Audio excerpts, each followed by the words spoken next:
Order, order. The Minister to move the adjournment. Mr Robertson, I beg to move that this sitting now be adjourned. The question is that the sitting be now adjourned. I call Jane Ellison. Thank you very much, and good morning, Mr Robertson. Good morning, colleagues. I'm pleased to have the chance to open this debate under your chairmanship and to welcome colleagues here this morning to support this important debate. Before I begin, I'd just like to say a big thank you to everyone who signed the e-petition, which has helped to secure today's debate. I'm also glad that we were able to secure this debate so quickly after the e-petition hit the 100,000 signature threshold. I'd like to thank everyone who made that happen, including the Chairman of the Backbench Business Committee, the Speaker, and indeed the Minister. Mr Chairman, may I state for the record that I believe Guantanamo Bay, extraordinary rendition and the practice of effectively interring detainees without due process is wrong and worse, a foreign policy disaster for our important allies, the United States. However, I'm not here today to try and solve the problem of Guantanamo Bay or make more general criticisms of US foreign policy. Those are debates for another time. I'm leading this debate with the sole aim of understanding what more the British government can do and what more the US authorities can do to make more likely the release of Mr Aamer, Shaker Aamer, my constituent, back to his family in London, which is the clearly stated policy of the British government. This debate has been given even greater urgency because of reports of a new round of hunger strikes, which started on the 6th of February this year, and conflicting information about Mr Aamer's health. His US lawyer, Clive Stafford Smith, and the FCO have confirmed that Mr Aamer is one of at least 63 detainees involved in the hunger strike. From previous legal declarations made by Mr Stafford Smith following visits to his client in Guantanamo, I understand that Shaker Aamer's health was already poor and declining even before the current round of hunger strikes began. Now Mr Aamer fears that he will die in the camp, and his family and I and many other people are extremely concerned for his well-being, both physical and mental. The US Under-Secretary of Defence, James N. Miller, wrote to me on February the 26th, stating that Mr Aamer was in good health. The Minister, responding today, wrote to me on the 17th of April, telling me a US official had stated that Mr Aamer is in a stable condition and that he is being offered medical treatment.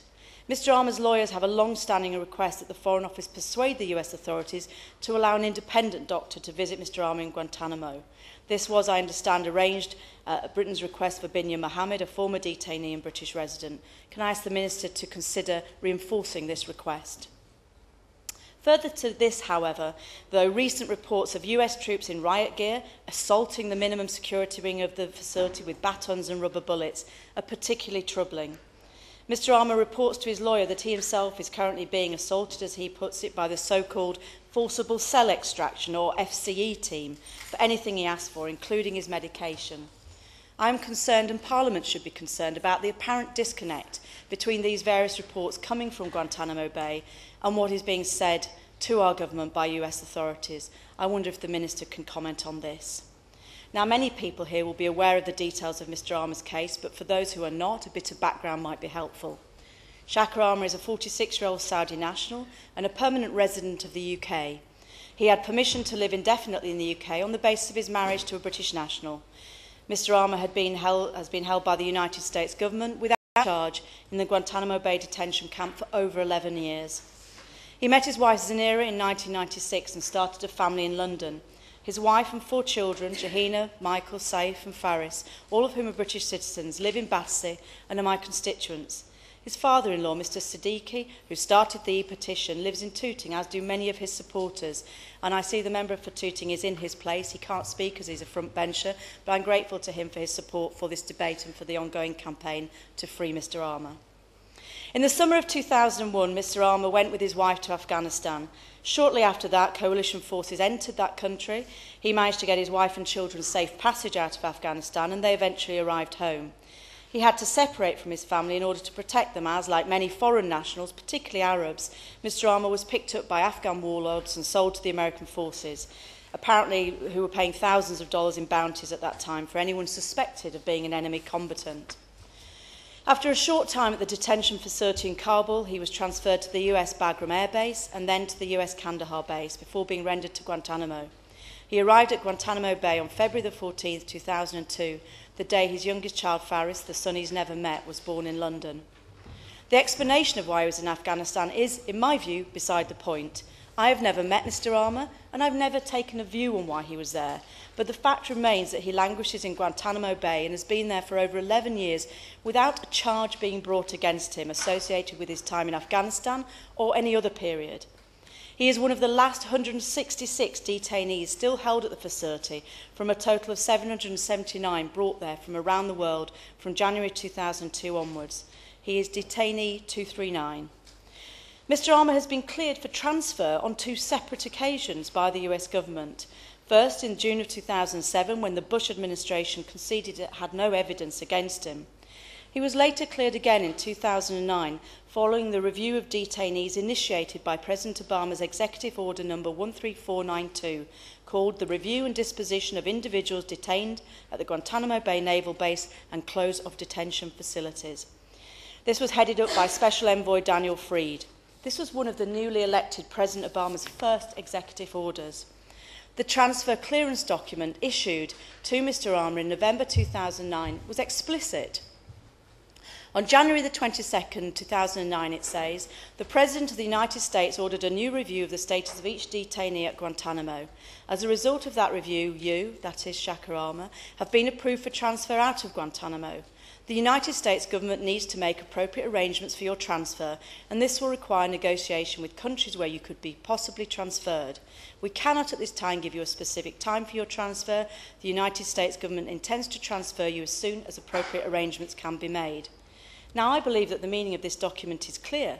He was allowed to go to countries, plural, and that's important, and it should happen as soon as appropriate arrangements could be made. And yet now the US apparently says he has only ever been cleared for transfer to Saudi Arabia. This is not Mr. Aamer's wish, not least because it would mean abandoning his family in London. And of course, 3 years on, he's not been transferred anywhere. Mr. Aamer remains in Guantanamo Bay. Rupert Cornwell, writing in The Observer, summed up the situation well when he said, even George Orwell would have been pressed to conceive the plight of Shaker Aamer and other detainees in his situation, cleared for release, but denied freedom. I will. Thank you. First of all, can I congratulate my honourable friend for securing the debate, because I know she's campaigned hard on this issue. And I must also apologise, I need to step out for another meeting, but I will return for the rest of the debate. Does she agree with me that this detention without trial is a stain on a democracy? To hold an individual for this period without bringing forward charges is not acceptable and is akin to the treatment of the Soviet gulags, a treatment which the Americans criticised throughout the whole of the Cold War. Well, I couldn't agree more. I mean, it is exactly that. It is one of the distinguishing, the lines we should draw between our mature democracies and those we've sought to criticise over many years. We would have been ashamed, and we did criticise, the West criticised for many decades the gulags of Soviet-era communism, and yet here we seem to have replicated the same thing. I give way again. I do congratulate her on securing this debate. I think she's making a very compelling case. I wonder if she can shed any light on this change from what everybody thought was a clearance to be freed to clearance only to go to Saudi Arabia. I've seen that reported in the press. Does she know how that change, presumably in the US position, how that change occurred? Well, no. In short, no, because I think this is one of the things we hope to tease out through this debate. The US never specified any other countries at the time, but they clearly said countries where appropriate arrangements could be made. And what I'll go on to make is the case that this is indeed the most appropriate country with whom those arrangements could be made. Of course. Cunningham. Honourable Lady, I congratulate the Honourable Lady for securing the debate, and she's done a good service here today. But does she know what the British government's attitude, maybe the Minister will answer better, attitude was towards this change where the individual could only go to Saudi Arabia? Does she know the view of the government on that? Well, it's clearly an off-stated policy of the British government that Shaker Aamer should be released and returned to the UK. There's never been any equivocation about that, but I'm sure the Minister will expand on that more fully. Yeah. I'm grateful to begin and congratulate her again for securing this debate. On this very subject, which is, of course, this issue of why Saudi Arabia, I wonder if she would comment on increasing speculation that precisely the reason that he's only cleared for Saudi Arabia is so that it would prevent him from speaking out against his abuse which it looks very likely that the UK authorities might have been complicit in. Well, I thank her for that intervention. I know she's going to make her own contribution. Well, I have come round to the view that that is one of the only credible explanations, and I come on to talk about that later in my remarks. So after 11 years, it's clear the US doesn't have sufficient evidence against Shaker Aamer to bring charges. If they did, they surely would have done so by now, as they've done for many other detainees. So we're left with the fundamental questions. Why is Shaker Aamer still being held? What are the conditions under which he may return to the UK? Now, I put these questions directly to Brigadier General Mark Martins, the Chief Prosecutor of the US Office of Military Commissions in Guantanamo, in September when he came here to the House of Commons last year, and also to Leon Panetta, the outgoing US Secretary of Defence, when he visited the House of Commons in January this year. The official reason both gave me for Mr Aamer's continued detention is that he is being held under the law of war, and this is a quote, intended to prevent his return to the battlefield for the duration of hostilities in which he was previously engaged. This concerns me for many reasons, but one is there's no credible evidence that he was engaged in hostilities. Secondly, the duration period described is incredibly vague. I wonder when the Minister responds if he can say whether the Foreign Office has an understanding of what that might mean. Does it mean, for example, the duration of the US deployment to Afghanistan? Will it extend beyond the US troop drawdown from Afghanistan? This is an important point, as it might lead to an eventual release date. Even those convicted of very serious crimes in our country know what sentence they must serve before they can be released. And yet at this point, Shaker Aamer has no such light at the end of the tunnel. And yet difficult cases like his have been resolved in the past. Binyam Mohammed, another British resident, for example, who was often mentioned in the same breath as Mr Aamer, was also considered a difficult case, and the US was initially reluctant to release him. But as we know, Mr Mohammed was released to the UK in February of 2009 after military charges against him were dropped. I have been encouraged on many occasions by ministers' repeated and public declarations of official government policy to return Mr Aamer to the UK, and by the frequency with which I know his case has been raised. Yet he remains in Guantanamo. I believe, therefore, it's now time to explore other means of securing his release. This may, I suspect, involve increasing the pressure on the US government. Perhaps diplomatic levers that have not yet been considered could be pulled. Diplomatically, how might the government respond if another foreign government was holding a British resident without charge? I know ministers have called for Mr Aamer's release, but perhaps the Foreign Office should go further and consider making a public declaration condemning Mr Aamer's continued detention. The US is one of Britain's oldest and firmest friends. We're close allies and significant trading partners. Even if ministers have to ruffle some diplomatic feathers to see him released, our relationship with the US would endure. Indeed, as I've said, releasing Mr Aamer to the UK would surely help President Obama take another step towards fulfilling his now 5-year-old pledge to close Guantanamo Bay. There are a number of theories, as has been alluded to in early interventions, as to why he remains detained. In the Mail on Sunday last week, David Rose suggested that Mr Aamer may have been present during the torture of another detainee, who I understand later gave false information, which was used to justify the invasion of Iraq. Clive Stafford Smith and others believe that the UK security services may be briefing against Mr Aamer through intelligence sharing channels to keep him detained, perhaps to protect their reputation against accusations of complicity in torture. Has the Foreign Office sought assurances that UK security services are not responsible for or contributing to Mr Aamer's ongoing detention? I realise they cannot share the content of any such discussions, but have they even taken place? Another route, and one which was discussed in detail with the Foreign Secretary and Mr Aamer's lawyers when we met in the Foreign Office last year, is through the US's National Defence Authorization Act 2013. The NDAA, for those who don't know, regulates defence spending, including on Guantanamo Bay, and it also regulates how and when detainees can be transferred or released. Prior to 2012, granting certifications for transfer was made all but impossible because of very demanding obligations placed on the Secretary of State for Defence and others. The bar was set very high. However, since January 2012, the NDAA has included a new waiver mechanism which allows the Secretary of State for Defence to release prisoners if any risk associated with their release has been substantially mitigated. This is the key phrase used. In October 2012, the Foreign Secretary confirmed that the NDAA 2012 and its new waiver mechanism may make Mr Aamer's release more likely. The Foreign Secretary agreed to pursue the matter of securing a waiver with any new administration in the US. I wonder if the Minister can comment on whether any progress towards identifying and addressing these obstacles has been made. Of course. For giving way, and add my congratulations to her for securing this debate.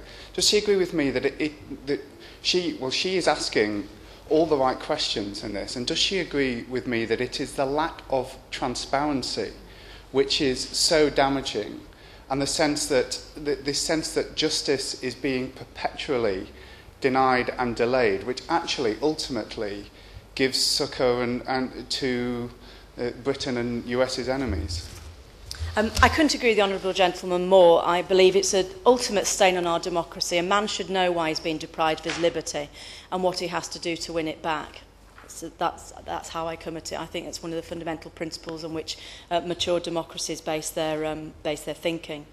But I do, as I say, I wonder if the Minister could comment on whether some of the waiver steps have been satisfied and what further steps we could take in Britain to satisfy the US authorities.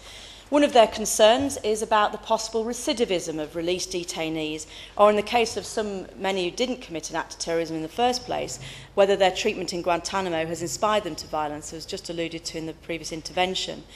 Releases depend largely on whether the receiving country is trustworthy and able to demonstrate that it can significantly mitigate any risks of recidivism. I would strongly suggest that the UK is eminently trustworthy in this regard. We are trusted, after all, in a range of sensitive areas by the United States: shared intelligence, cooperation on joint military operations, and many others. Additionally, the NDAA requires the publication of a detailed report on incidences of recidivism and the countries in which they've taken place. The UK has an exemplary record on reintegrating released detainees. To my knowledge, of all the Guantanamo detainees released to Britain, the sum total of recidivistic activity is a single speeding ticket. Indeed, I understand that the UK has the best record of any country to which a significant number of prisoners have been returned. The UK itself lives with a significant and ongoing threat level from international terrorism, and the fact that the UK government is pressing for Mr Aamer's return to this country is surely the clearest possible demonstration that he is not regarded as a risk by our government, especially given he's not a British citizen, of course. Thank the Honourable Lady for giving way, and can I congratulate her, I think on behalf of not only myself but my constituents for her having raised this case today and the detail in which she's going into. I just want to highlight to her the recent comments I've had from my constituents quite clearly. There is no reason why Mr Aamer cannot be handed over to the UK authorities for them to carry out the investigation. The UK authorities are trusted by most people in this country, and they feel that that is the right step. That is the very least that could be done to move this case forward. Ellison. I thank the honourable gentleman for that intervention, and he's right. And it's not only a question of trust, it's also a question of track record, as I've laid out. And this is not something that has to be taken on trust. This is something that the British authorities have demonstrated time and again they're capable of doing. Perhaps there are other simpler steps that our government could take to mitigate the risk in the eyes of the US authorities. As I've said, if Mr Aamer is apparently being held under the law of war to prevent him returning to the battlefield, could the UK government not seek assurances that he would not travel back to Afghanistan or any other prescribed country that the US considers battlefields to satisfy this concern? Could travel restrictions be placed on him? I understand from his US lawyer that Mr Aamer has agreed voluntarily to accept any such travel restrictions and even to report regularly to the police. So here we have it, Mr Chairman, in simple terms. The President of the United States says he wants to close Guantanamo Bay. A trusted ally wants to bring that ambition one man closer to fruition. It has to be possible for one of the world's leading nations to be able to explain to a trusted ally what is standing in the way of making this happen. Mr Chairman, I want to put on the record my thanks, and this might surprise some people, but I want to put on my record my thanks to the security services, who probably keep us safe every day in ways that we will never know. However, if someone in the intelligence community is blocking Shaker Aamer's release, if mistakes have been made in the past, then they will come out in the end. It is the nature of our free societies that they will. But how much worse would it be when they do, to reflect that a man was allowed to slowly die to shield the institutions of our democracies from embarrassment and exposure? Our institutions are more robust than that. We're here today discussing a political problem, but behind the politics and the diplomacy, there is also a family tragedy. So, to conclude, Mr Chairman, on behalf of Zinira, his wife, and his children, Jahina, Michael, Saif and Faris, I therefore call upon everyone of goodwill to work together to secure the return of Shaker Aamer to the UK. Okay, Yasmin Qureshi. Thank you. It's a pleasure to serve under your chairmanship, Mr. Robertson, and can I also congratulate the Honourable Lady for securing this debate. Can I just say that Shaker Aamer is not one of my constituents. However, I think his case has been followed by many people over the course of years in conjunction with, of course, what's happening in Guantanamo Bay. And I will try not to repeat the ground that my honourable friend has already covered and try to deal with some newer issues.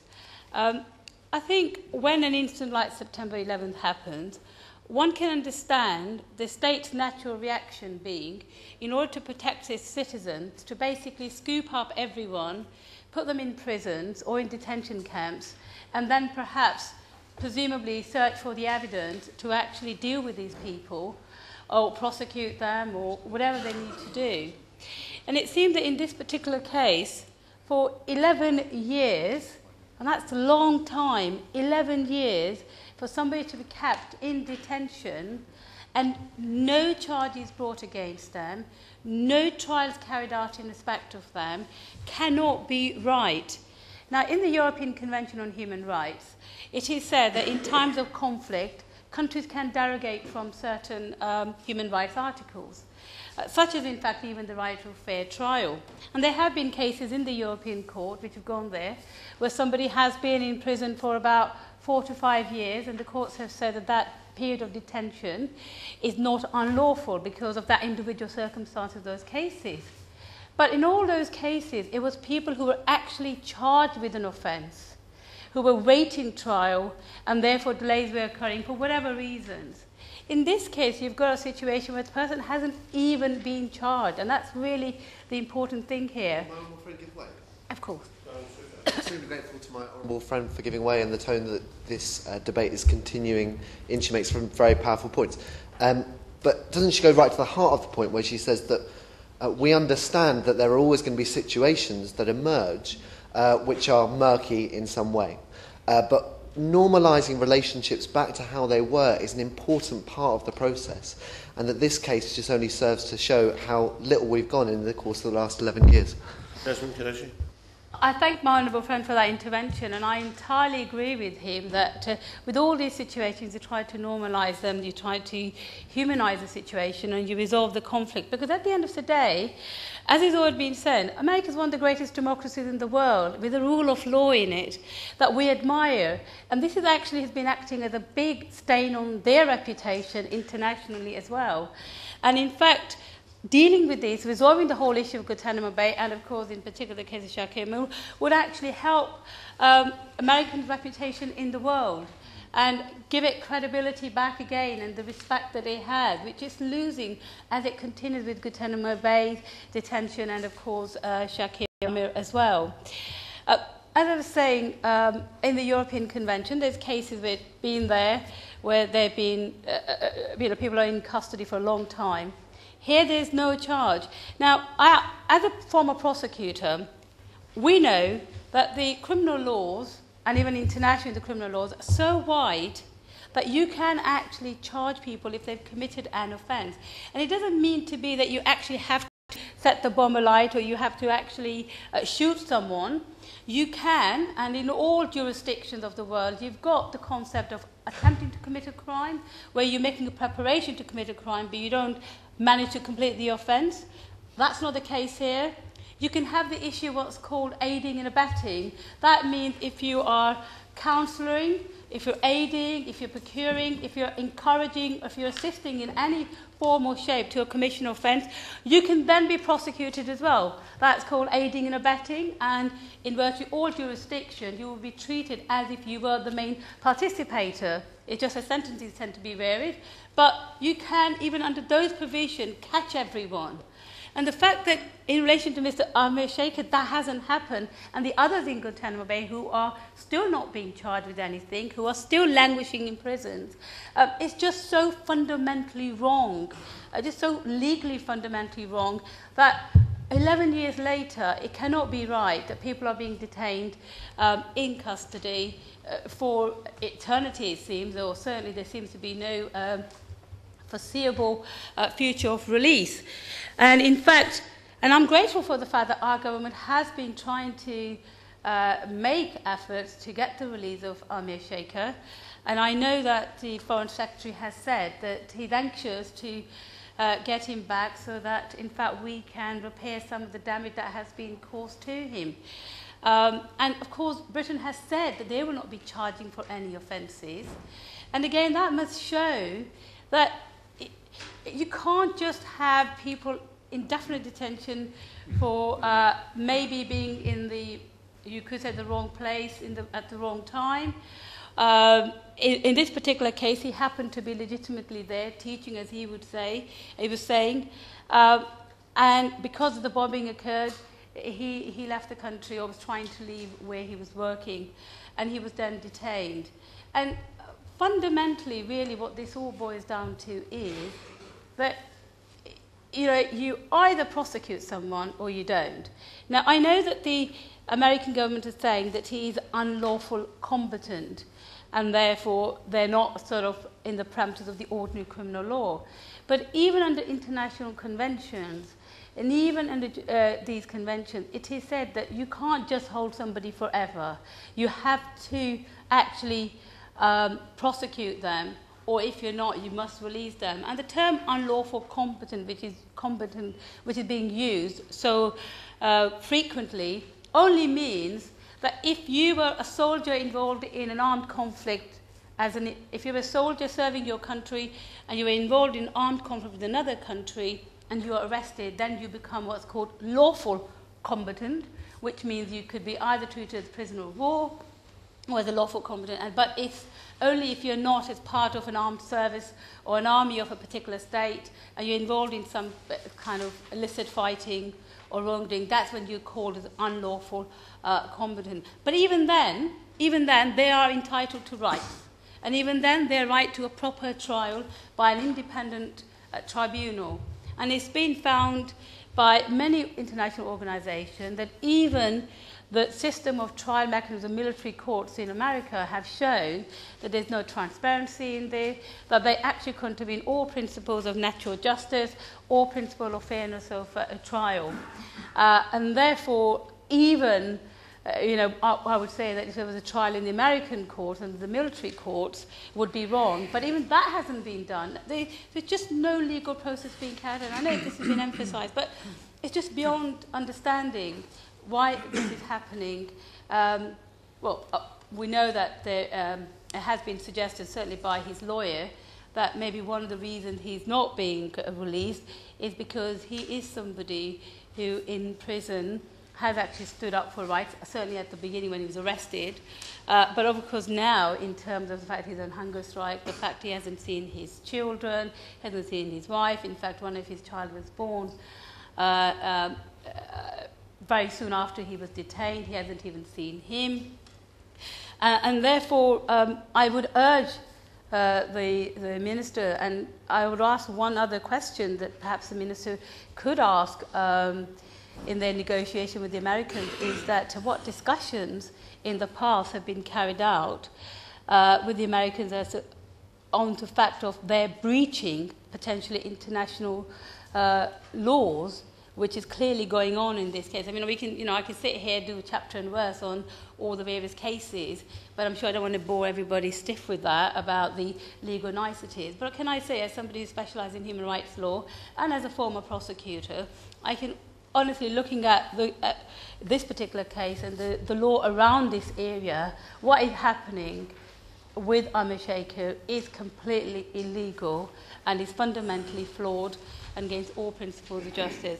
Can I just also pay particular tribute before I sit down to the Right Honourable Member for my friend for Tooting back, who actually has also been campaigning and vigorously raising the issue of Aamer Shaker and of course Guantanamo Bay generally, but of Aamer Shaker for a number of years. He's raised the matter with the previous Lord Chancellor about this and other bodies, and he's campaigned very tirelessly on behalf of Aamer Shaker and his family. unfortunately, because being a shadow Lord Chancellor himself and under the rules, he's not able to participate in this particular debate, although he is sitting there to my left and has been there from the beginning of this debate. So I want to also thank him and pay tribute to him for his hard work that he's been doing for over a number of years, and of course to pay tribute to the Honourable Member for Battersea for bringing this. And I know the Minister is a very honourable and a good man, and I know the Foreign Secretary is of the same calibre as well. I really would urge that we could carry on with our negotiation and please have the return of Shaker Aamer, because it really is a blot on the American reputation as a country of upholding freedom and rights. Caroline Lucas. Thank you very much, Mr. Robertson. It's a pleasure to serve under your chairmanship, and of course I want to start by paying tribute to my colleague, the Honourable Member for Battersea, who I know has done her utmost to represent Shaker and press for his release, as well as securing this important debate today. Many of my constituents in Brighton Pavilion have been very active in the campaign to bring Shaker home, and I want to pay tribute to them as well as to everybody who has kept this issue at the top of the agenda, who have been standing opposite the House of Commons come rain or shine, really reminding people that this is a stain on all of our reputations, and that until this is sorted out, then we really are not worthy of the name of the democracy that we would like to think. So, as you have heard, Shaker Aamer is the last British resident held in Guantanamo Bay, a legal permanent resident of the UK with a wife and 4 children living in London, all of whom are British citizens. He's never met his youngest son, who was born on the same day, the 14th of February 2002, that Shaker was transferred to Guantanamo. And during his 11 years of detention, Shaker has been tortured by US agents, for example, by having his head repeatedly banged against a wall, and has witnessed the torture of another UK resident. He's spent more than 1,000 nights in a windowless isolation cell, and when first detained, he was starved, kept awake for 9 days in a row, and chained into positions that made the slightest movement unbearable. Under these conditions, Shaker says he was delirious and confessed to whatever the Americans wanted just to make the torture stop. Shaker has recently been subjected to a number of violent forcible cell extractions, FCEs, which has resulted in bruising and other injuries. Specifically, Shaker has been FCE'd while trying to pray, and also in a manner which is excruciatingly painful as a result of a long-term back injury he sustained during his treatment at Bagram Air Force Base in Afghanistan. He's been subjected to sleep deprivation as a result of excessive noise made by the guards, but as of the end of March, his official complaints have been ignored. In 2005, he was placed in isolation for 360 days for his role in organising a hunger strike after military police beat up a prisoner while he was praying. The prison rules only permit isolation for 30 days. Shaker has seen other prisoners treated in gratuitously violent ways, including being hospitalised and or rendered unconscious as a result of these FCEs. And he also reports that a fellow prisoner has recently attempted suicide. His treatment and the existence of Guantanamo Bay is a clear reminder that some of the worst consequences of the war on terror remain with us today. And it is worth repeating because it remains so shocking that Shaker has never been charged with any offence. The ongoing torture, that is the hopelessness of indefinite detention, has resulted in Shaker embarking on a desperate hunger strike that has lasted more than 70 days to date. And experts say that the possibility of death becomes an imminent risk after 40 days. The impact of 11 years of detention, of mistreatment, and now this hunger strike have understandably taken their toll on Shaker's health. Reprieve's Clive Stafford-Smith reported last year after meeting with Shaker that his health is increasingly fragile, including extreme kidney pain and serious asthma problems. There is a very real chance that unless he is released as a matter of urgency, that Shaker will die in Guantanamo. Mr. Robertson, that fact makes this debate more urgent than could possibly be imagined, really. Very rarely when we say issues are a matter of life and death do we mean it quite so literally and quite so imminently, as is the case this morning. Now, as honourable members have heard, Shaker was officially cleared for transfer out of Guantanamo in June 2007, when a security assessment by the US government acknowledged that it had no concrete evidence against him. He is also in possession of a US official document that states, and I quote, "On January 22, 2009, the President of the United States ordered a new review of the status of each detainee in Guantanamo. As a result of that review, you have been cleared for transfer out of Guantanamo. The US government intends to transfer you as soon as possible." And yet he remains in detention. Despite this clearance, a complicated process involving multiple federal agencies, despite the fact that officials in the US governments of both President Bush and President Obama have been aware for several years that there was never a case for him to answer, despite widespread international condemnation and a pledge by President Obama at the start of his term of office to close Guantanamo down. And so that's why, again, we underline here this morning, why is Shaker still there? And that is the question to which I hope the Minister can supply some answers in his response. Neither of the two clearances of 2007 or 2009 limited its application to Saudi Arabia. Indeed, there has been no clearance that has been geographically limited in this way in the past. However, according to his lawyers, the US has told the Foreign Secretary that Shaker's clearance is limited to release to Saudi Arabia. As the Honourable Member for Battersea made very clear, this makes no rational sense. Britain has the best record of all countries taking in prisoners from Guantanamo Bay. Of the 14 people released to Britain, 9 nationals and 5 residents, none has had any involvement in extremism. And actually, if you contrasted that with Saudi Arabia, despite its vaunted rehabilitation programme, a larger number have actually committed subsequent acts. So that is what leads us to this very uncomfortable conclusion that the only possible reason for sending Shaker to Saudi Arabia is to stop him from speaking out about his abuse in which the UK authorities have been complicit. As was reported at the weekend in the Observer newspaper, Shaker is allegedly able to describe in detail how a UK intelligence agent was present while he was beaten. He also claims that a British operative was present while a US interrogator repeatedly smashed his head against a wall shortly before he was sent to Guantanamo.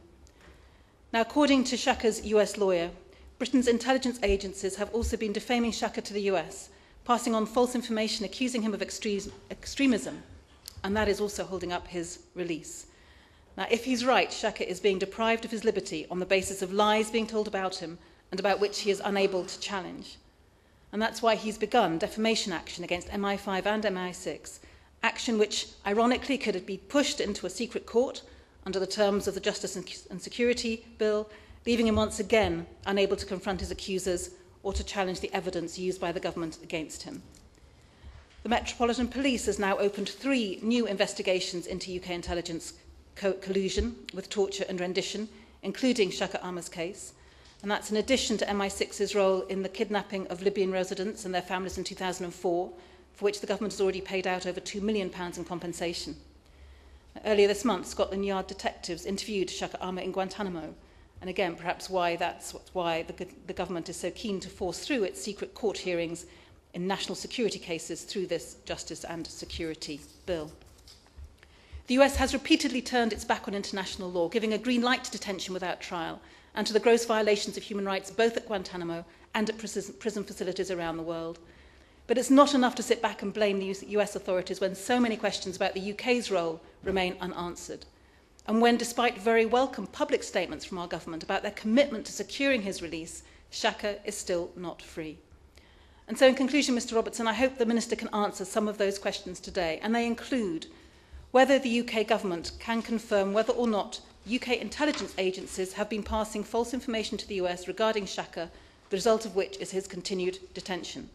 Can they confirm whether such information has been passed was marked not for executive action, in other words, that it should not have been used for actions such as holding someone in prison, particularly in illegal indefinite detention, such as at Guantanamo Bay? Can he confirm whether steps have been taken to ensure that any information that was previously provided to the US should not be used against Shaker on pain of sanctions? Can he ask precisely what response has been given to each of the requests to the US for Shaker's return? Can he confirm whether or not the Secretary of State has received letters which Shaker has sent him directly, but which Shaker is concerned may not have cleared Guantanamo censorship? Can he tell us whether the government has raised with the US authorities any possible breach of international law by the Americans?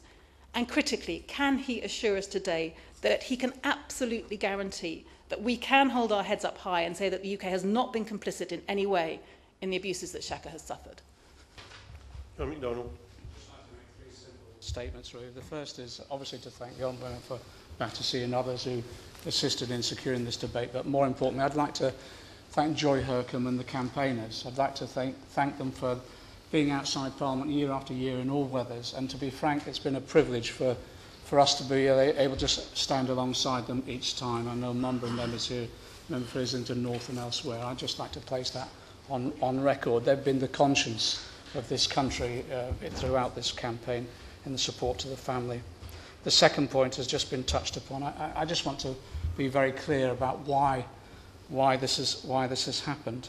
And the reality is, as the Honourable Member for Brighton has just said, the reality is, as Shaker is a key witness in exposing the torture, the rendition, which not only was undertaken by the US, but in which this country's intelligence services were complicit with.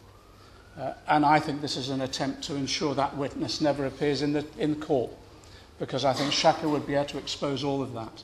And I think it would provide us with a service in this country where we might have some attempt to try and regain control of intelligence services, which I believe in this country have been operating out of control for a considerable number of years. The third point basically is what are the efforts that have taken place? My own view is the efforts have been slight. I don't doubt that ministers time and time again have raised this matter with the US government. I have to say, as an aside, I'm deeply disappointed with Obama. I'm deeply disappointed that he's not closed down Guantanamo. I'm deeply disappointed that he seems to have put it off on even further. And in his second term, there's nothing to lose for him now. He could actually close down Guantanamo, release Shaker immediately without any political cost at the end of the days. But I have to say, I'm not sure about, I don't doubt the sincerity of ministers, but I'm not sure about the scale of the efforts that we've weighed and the effectiveness of them. And I have to say, even if ministers have been sincere and even if efforts have been made, the reality is our own intelligence services have been undermining those efforts, those representations throughout this period. And I think that's part of the investigation that we now need to undertake. Reference has been made to the supply of information by intelligence services to the US that seem to have undermined the case that our own ministers have made. Can I just put this on the table now? My view is that we should be summoning the American ambassador now to see the Foreign Secretary, to say that this government has had enough. We've had the conversations year after year, and they had no effect whatsoever. If this causes an international incident, I don't care anymore. We're talking about someone whose life might be lost in the coming months. This is more significant than upsetting one of our supposed allies. The second thing, I'd ask the Minister to take back to the Prime Minister that we now need, over the next week at least, if not the next 24 hours, a telephone call from our Prime Minister to the President of the US to say this is a key issue of concern for our Parliament and our government, and that we insist upon the release of Shaker Aamer. Let's leave the last words to Shaker himself. Let me just quote what was in his statement in the Observer. He said this: "I hope I do not die in this awful place.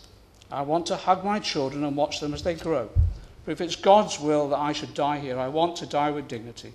I hope, if the worst comes to the worst, that my children will understand that I cared for the rights of those suffering around me almost as much as I care for them." That was his statement. Our job is to ensure he doesn't die in custody, and the responsibility of our government is to confront our own intelligence services and ensure that he doesn't die in custody. It's I think, a basic responsibility that we now have. And we can't put it off any further. We can't resort to mellowed words again with the US government. I think we need to be more direct and more forceful in that relationship.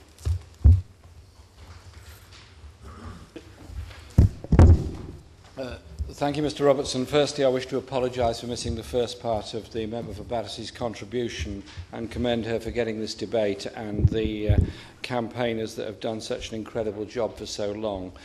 What we have in Guantanamo Bay is a legal black hole where no law applies, no justice applies, and for those that remain there, they must wonder if they have any future whatsoever.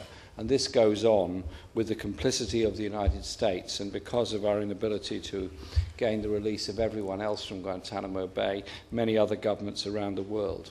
My point is quite simply this. In the recently produced Human Rights and Democracy report of the Foreign and Commonwealth Office, there is commendably a section on Guantanamo Bay, in which the government points out that, that it maintains that indefinite detention without trial of persons in Guantanamo Bay is unacceptable, and that the facility should be closed down, and goes on to say that the issue has been raised with former Defence Secretary Leo Panetta, and that they'll work with the USA to secure the release. I hope when he comes to reply, the Minister can tell us exactly what possible justification the US government continues to offer for A, maintaining Guantanamo Bay at all, despite the many protestations of President Obama before his election that the first thing he would do would close it down.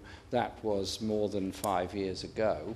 And that in the case of British nationals that have been released, as the members have pointed out, there's been no problem whatsoever with any of them. In fact, I think they've made a commendable contribution to arguments for justice and arguments for closing down this place. And the treatment of Shaker Aamer is appalling by any standards. The stories he will be able to tell will, I think, frighten an awful lot of people of just how precious an independent legal system is, just how precious it is to be able to represent yourself and your case in court. He is stuck there with great difficulty and no right of access to US justice. And indeed, if he was able to get into court at the present time, I don't think any British court or European court would accept the case, because somebody that's been in detention for so long, so badly treated, and such a long period in solitary confinement couldn't possibly be able to give credible evidence whatsoever. He would have to be released immediately as a result of it. And so I just conclude by saying our function as a parliament in a democracy is to hold the government to account. It's the function of the government to try to ensure that all British nationals and residents are able to enjoy that freedom, that democracy and that access to justice. And I hope when he replies, the Minister can tell us exactly what excuses are continued to be offered by the USA for this travesty of justice that goes on and this appalling detention that continues. And as ever, it's a pleasure to serve under your chairmanship. I too would like to join colleagues in congratulating the member for Battersea for securing this debate on behalf of Shaker Aamer and his family. His case is a cause of great concern to MPs across the House, as is witnessed by the turnout today, and of course as is demonstrated by the more than 117,000 signatures on the e-petition site. I know that the member for Battersea has done a great deal already to push for Mr Aamer's return to his family and her constituency. I would also, as have others like to mention the role played by my honourable friend, the member for Tooting. I know it's very frustrating for him not to be able to speak today, given his previous work, not just during his time in the House, but also as a human rights lawyer on this and related issues. But obviously he's with us in spirit, if in silence. First of all, I would like to place on the record, I'm sure it doesn't really need restating, but Labour is completely opposed to Guantanamo Bay. We removed all British citizens and all but one resident from Guantanamo Bay through our diplomatic efforts when we were in government, and was indeed the first country to remove or to ensure that all its citizens were removed from Guantanamo Bay. And we are now left in the position where Mr Aamer is the sole remaining British resident, and every effort should be made to end his detention without trial. As we've heard, he is, although he's a Saudi citizen, he's a British resident married to a British national and the father of 4 British citizens, the youngest of whom he has never had the chance to meet, as he was actually airlifted to Guantanamo Bay the day that his youngest son was born. I understand that the Minister is responding to this debate as his portfolio includes counter-terrorism. And while national security is, of course, a paramount concern for both the US and UK governments, the continued existence of Guantanamo Bay is, of course, also a fundamental human rights issue, which many have argued, and as indeed has been said by members in the chamber today, it's more likely to have jeopardised American security than safeguarded it. After Mr Aamer's arrest in November 2001 in Afghanistan, he was transferred to Guantanamo Bay on 14th February 2002, as I said, the day his youngest son was born. His legal representatives at Reprieve claim that Mr Aamer's treatment at Bagram Airfield, allegedly including sleep deprivation and physical abuse, led him to make a false confession, which has since been used to justify his detention without trial for more than 11 years. Mr Aamer denies all accusations of involvement with Al-Qaeda, but has not had the opportunity to answer any of these charges in a trial. Is it also right, does she accept that, apart from sleep deprivation and everything else, it was also his head was banged against the wall quite a few times when all these matters were happening as well? Well, these are certainly suggestions that have been put forward by Mr Aamer and his lawyers on his behalf, and obviously very grave concerns if this was to be the case. And we know also that there are the defamation cases going on as well in terms of other suggestions that have been made against him. Not only has he not been charged, and I think this has sort of come out during the debate, but perhaps we could understand if he was just being held without charge while investigations were proceeding, that there were reasons that could not be revealed to anyone as to why he was being held without trial, but he has been cleared for release, and I think that's the thing that people find absolutely baffling. It's estimated that 86 of the remaining prisoners have been cleared for release, and he was actually first cleared under the Bush presidency in 2007, and subsequently by President Obama's administration in 2009. That Guantanamo detainees are held indefinitely without the right to a fair trial is in itself a serious affront to international human rights standards, and indeed the UN Commissioner for Human Rights has condemned Guantanamo Bay, asserting that the continuing indefinite incarceration of many of the detainees amounts to arbitrary detention, is in clear breach of international law. She also referred to the systematic abuse of individuals' human rights, and it is not only prisoners' detention that is of such concern to human rights campaigners, but also the reports of their treatment, which Mr Aamer's lawyer has described as gratuitous torture. And we've heard some of the accounts of that. I'm happy to give way. I thank my honourable friend for giving way.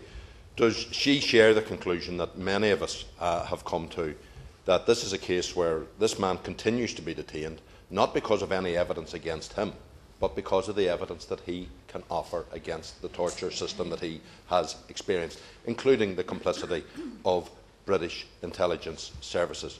And does she also appreciate that there's a suspicion that the American authorities say they are getting one message from the political wing of the British government, but they are getting very different and damnable messages from the intelligence wing of the British government?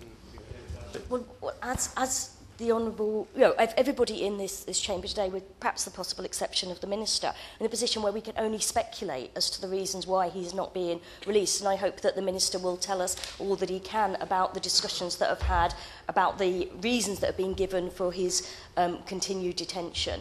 It's speculation, but as the Honourable Member for Battersea and others have said, one is led to the conclusion that it must be that they feel that... I don't think that the suggestion that he would be likely to be involved in is in any way a danger to the public, that he would be involved in terrorism activities if he returned to Britain, particularly hold water. As we say, the other people who've returned to this country have not been involved in such activity. And that's not being alleged as far as I know. I'm happy to agree. Shadow Minister for giving way.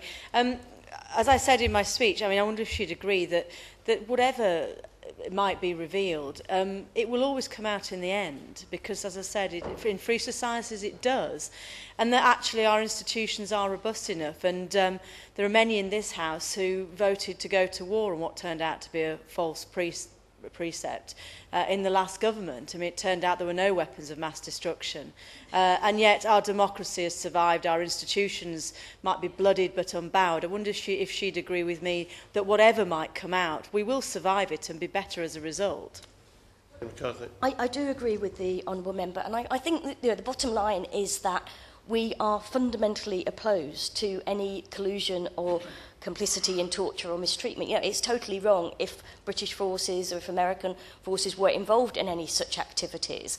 And the fact that somebody might expose such activities in any world where we're upholding human rights law must be wrong. It needs to be flushed out into the open if such activities did occur. And obviously there is always that underlying security issue the United States in particular has the right to defend its citizens. We have the right to defend our citizens against the threat of terrorism, and that sometimes means that things cannot always be as transparent, as open as we would like them to be. But I think if there is any suggestion that we are not upholding the international laws that we claim to hold dear, then that is a very serious matter, and we can't hide behind that.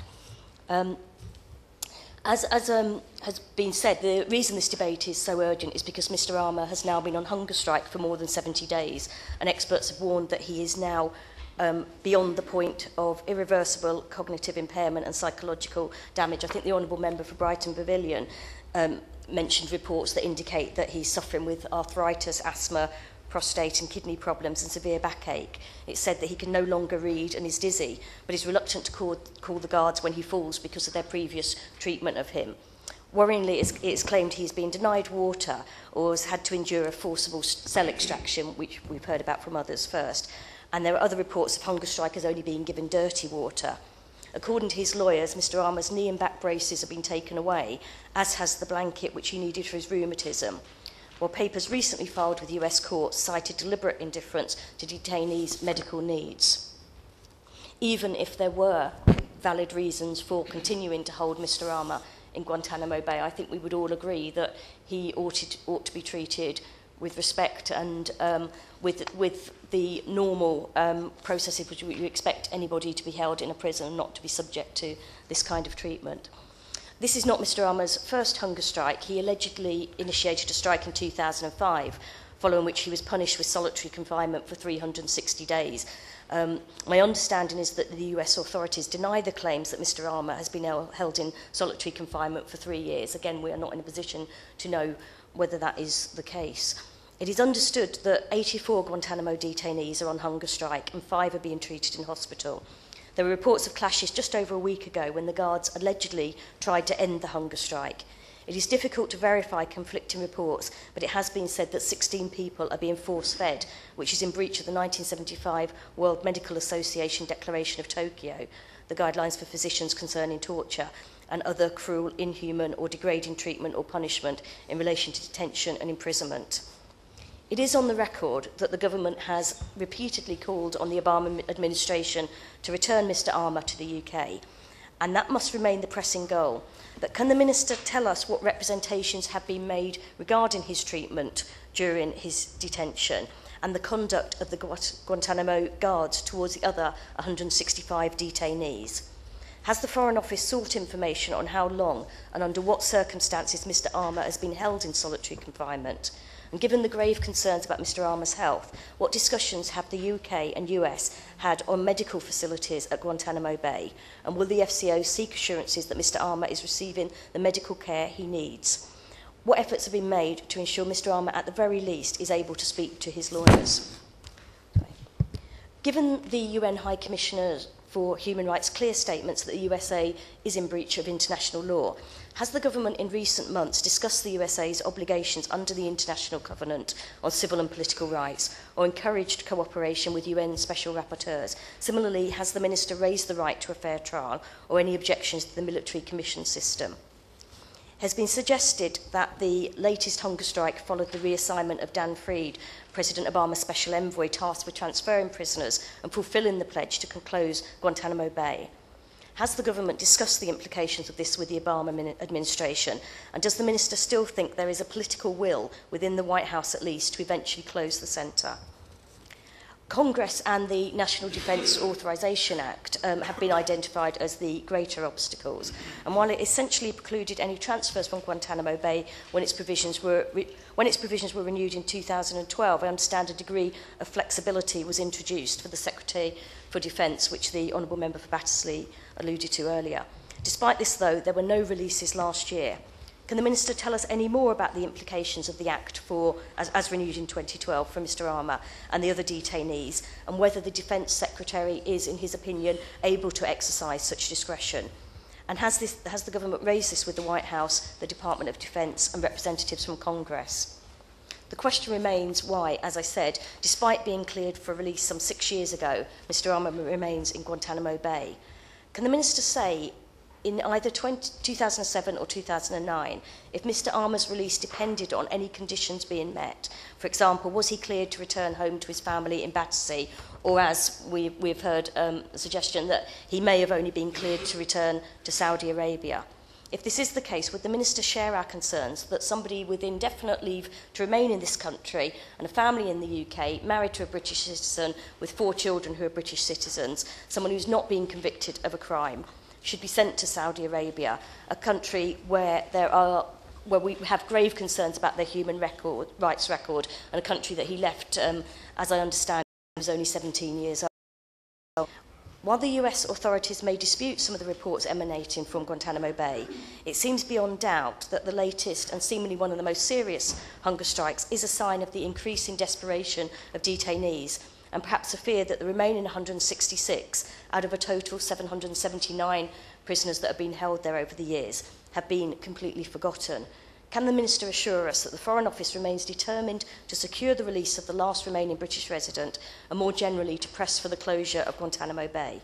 Does he share our concern, as expressed by many members here today in their speeches and their interventions, that its continued existence undermines the USA's ability to promote human rights around the world, and as such a close ally and friend of the UK, risks undermining our own credibility on international human rights too? Minister. Thank you, Mr Robertson, and again, it's a pleasure to serve under your chairmanship.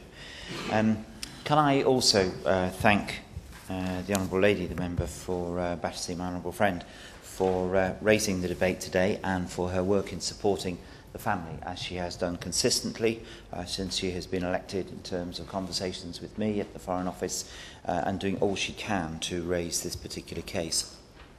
Can I also acknowledge the work of the Honourable Gentleman, the Right Honourable Gentleman, the member for Tooting, who parliamentary convention, which parliamentary prevention prevents from him speaking in here, but again has been an advocate and a concerned member of Parliament for other parts of the family, and we fully appreciate both his presence here and why he can't speak.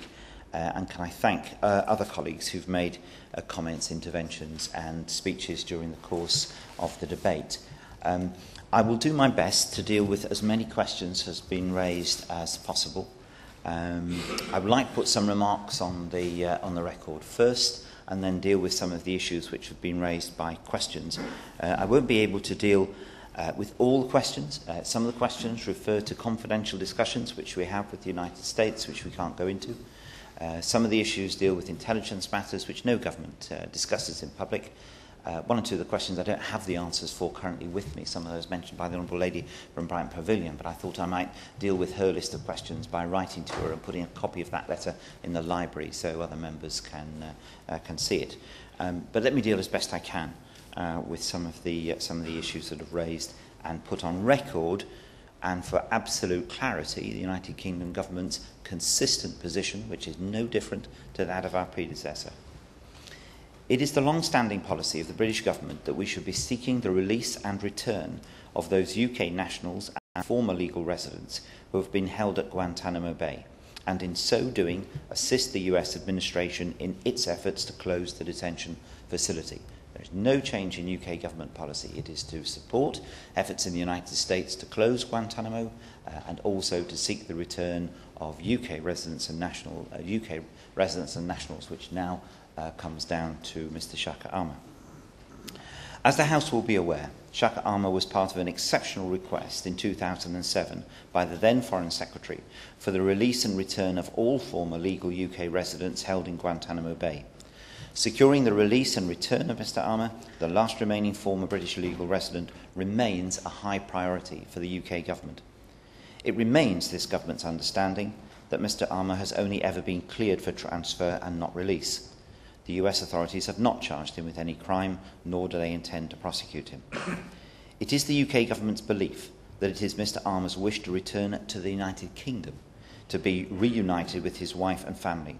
We therefore continue to make it clear to the US that seeing Mr. Aamer released and returned to the United Kingdom is a priority for us. Mr. Aamer's case has been repeatedly raised by both the Foreign and Defence Secretaries with their US counterparts.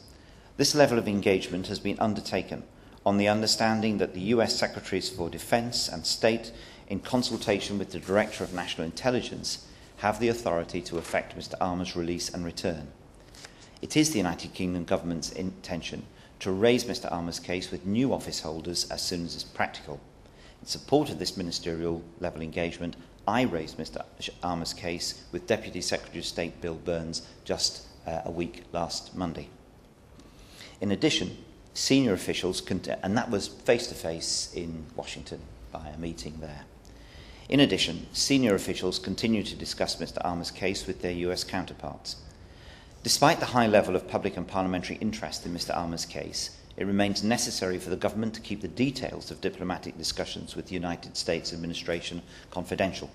Any breach of the United States administration's expectation of confidentiality would likely hinder UK efforts to secure Mr. Aamer's release and return. Confidentiality aside, we welcome the continued engagement of members of the House who share our common vision to see Mr. Aamer return to his family in the United Kingdom. Just a moment. We remain committed to offering assistance to those parliamentarians who wish to raise his case directly with figures in the United States, and I would also say we welcome the degree of interest by the public in the signing of the petition, which has led directly to my honourable friend raising the debate today. Yes, of course. I'm sure he's absolutely sincere in what he's trying to do, and appreciate what he says about confidentiality. I have a lot of constituents who raise this matter with me on a regular basis who can't understand, given the special relationship with the United States, why it is not possible to get a more positive response. Is there anything further the Minister can say about the reasons why he is being given by US officials? Let me deal with that in response to the Honourable Gentleman Member for Islington North in terms of his remarks and questions about that. There's a limited amount I can say because ultimately it's the United States that's holding Mr. Aamer, not us. So there's only so much that we know about the reasons, but let me say a little bit more in relation to that. In terms of the commitment to closing the detention facility at Guantanamo Bay, again I reiterate the British government continues to support President Obama's commitment to closing that facility, and we understand the requirement for detainee transfers and releases to satisfy US legislation.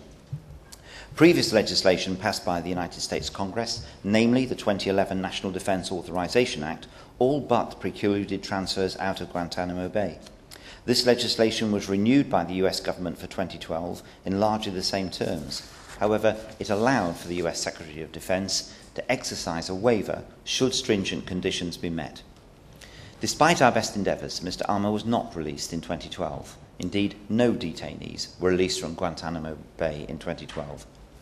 The National Defense Authorization Act was renewed in January 2013. All Guantanamo Bay detainees cleared for transfer or release now require a waiver under the Act before they can be transferred or released from the detention facility, regardless of their destination country.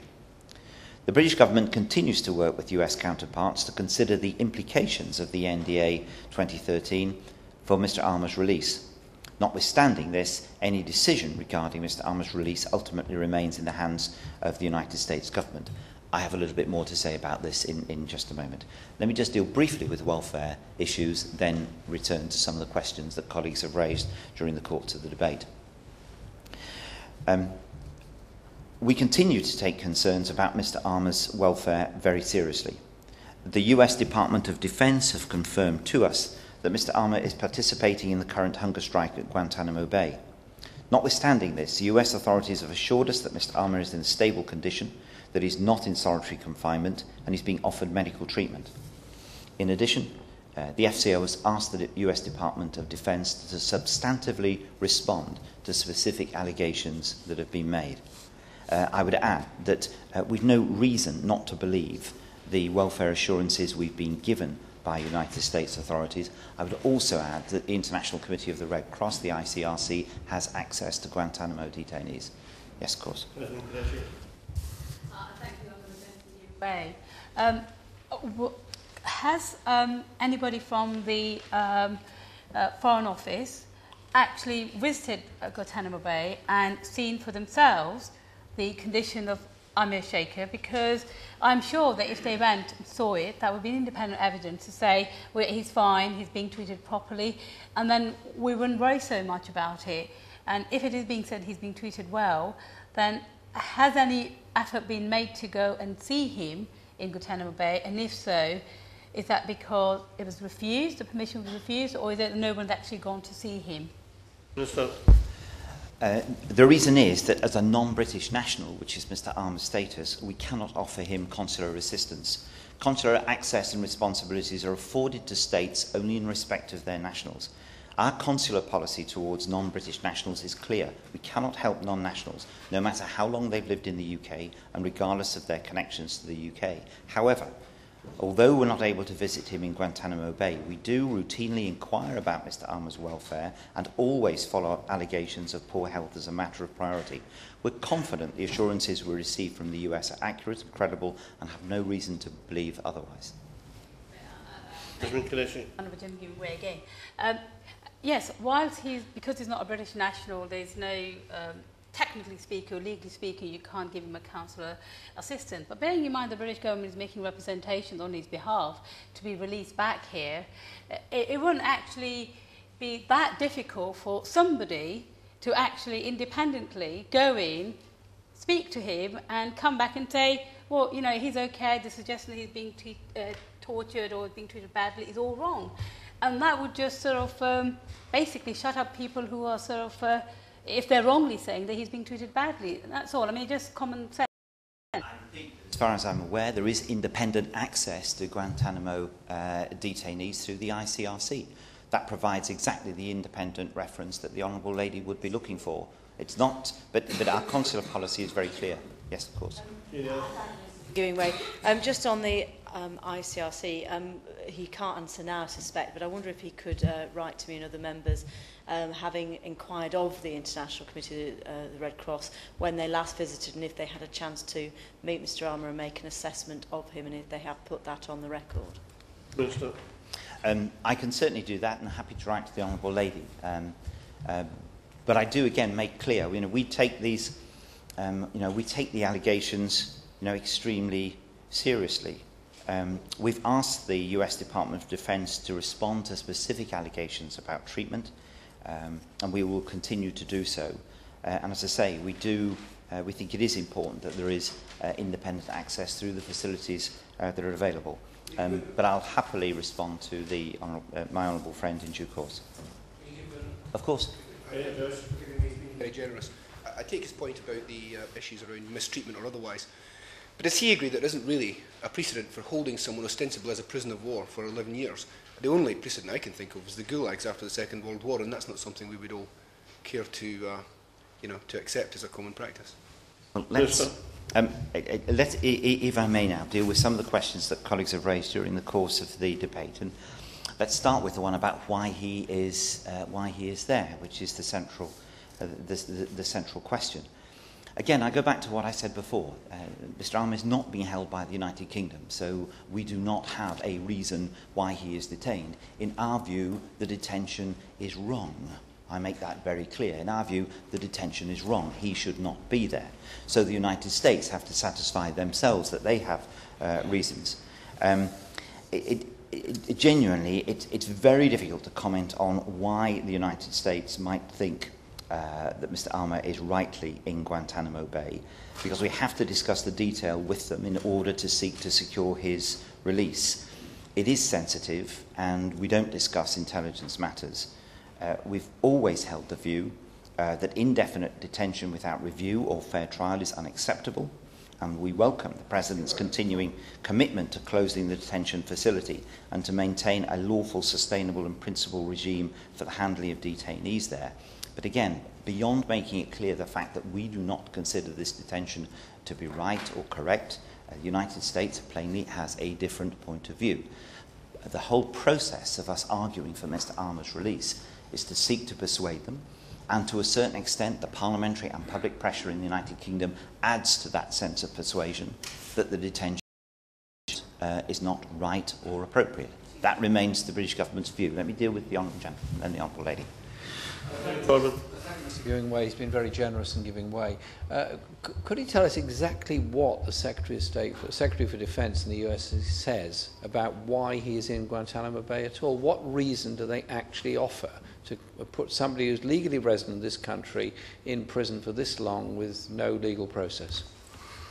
Forgive me, that is one of the questions I cannot answer in those direct terms, because that indeed forms part of the confidential discussions we need to have with the United States in relation to this. A breach of their confidentiality in relation to that would damage the efforts that we are continuing to undertake in relation to his release. Although I fully understand the reason for asking the question and the degree of frustration in my not being able to give a response, but that is the reason why I'm not going into that. Plainly, there is an obvious difference of opinion between us in relation to that. The Honourable Lady and then... Caroline Lucas. I'm grateful to him for giving way, and in this debate, which is becoming increasingly Kafkaesque, it's like some kind of nightmare, but can he at least tell us whether he knows why the US won't release him? I mean, it's one thing not being able to tell us, but can he tell us that he knows why? And can he give us any indication of what his assessment is of what the US are telling him? Well, in all fairness, Mr. Robertson, we're getting into the same sort of area, and I don't make light of this. Plainly, I have a supposition of why the United States might want to retain Mr. Aamer. It is inconsequential in terms of the United Kingdom's position on his release from detention and whether we think the detention is wrong. We do. It is clear we have a difference of opinion with the United States in relation to this. But going into the detail of what we think and what they think is part of the confidential discussion we need to have on his behalf in order to seek his release. And going into that here, understandable though it would be to Parliament, I have to say, as an intelligence matter, which a previous government would understand very well and be dealing with in exactly the same terms, I believe, is not a detail which I can go into. I think the Honourable Lady and the Honourable Gentleman. Desmond Qureshi. I thank the Honourable Gentleman, and I said he's been very generous in. And whilst I understand that he can't tell us the detailed discussion that's been happening, can I then just ask him to, when he next has a chance to discuss, could he just raise this matter with the USA authorities? Mr. Shaker's lawyer, Stafford Smith, has said that he has access to classified material from MI6, which he can't share, a bit like yourself, even with his client. However, he is able to give some information, which he says from those documents, he can say that the British security services are actively misleading their US counterparts to ensure that he's never allowed to return back to Britain, and that they've gone round bad-mouthing Mr. Shaker, saying things are simply false, he says. Not only were they part of his abuse, but they actually falsified evidence against him. Now, again, I know the Minister will say that he... Intervention, please. Yeah, just a... Minister. Again, I understand fully the point, and again, the answer is partly the same as I would have given a moment ago in terms of sort of allegations made against British security forces and the like. However, let me say two things, though, in response of that. I can say very clearly that we are using and will continue to use our best endeavour to secure Shaker Aamer's release, and all parts of government are pulling in exactly the same direction. I'm aware of these allegations being made, and I want to make it very clear that all parts of government are pulling in the same direction for Mr. Shaker Aamer's release.